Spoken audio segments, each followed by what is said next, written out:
community is questioning how it will continue to attract business after a $75,000 budget cut. Now, Tuesday night in a closed session, the Bath County Board of Supervisors made the decision to cut the chamber's revenue indefinitely, as well as the Tourism and Economic Development Director's position. WSLS 10's Christina Craig finds out how this could affect a region that relies heavily on making a living from its visitors. For the County of Bath, tourism is the lifeblood of this close-knit community.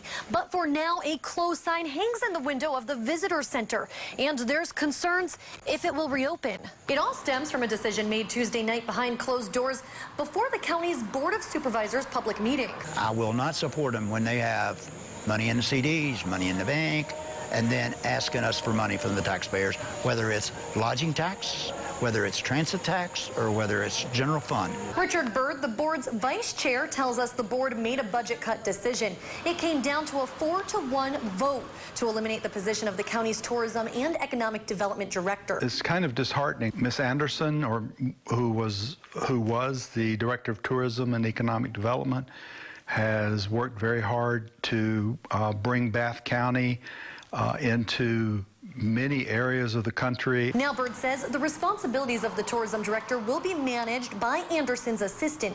The board also voted 3-to-1 to cut $75 grand from the Chamber of Commerce's budget. That's 3/4 of the chamber's entire budget. We were blindsided by this. We were told at the beginning of the year when the budget was approved that we were allotted this money, and then it was just taken away from us. The chamber used $12 grand to operate its tourism marketing efforts and $63,000 to run the tourism center.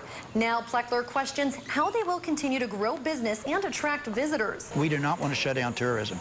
We do not want to shut down the Chamber of Commerce. Bird hopes this budget cut will allow the county to spend more money on advertising, continuing to bring more people into the area. Plecker says the chamber is holding a community forum Monday night at 6 o'clock at the Millboro Fire Station and is hoping for a change. In Bath County, I'm Christina Craig, WSLS 10.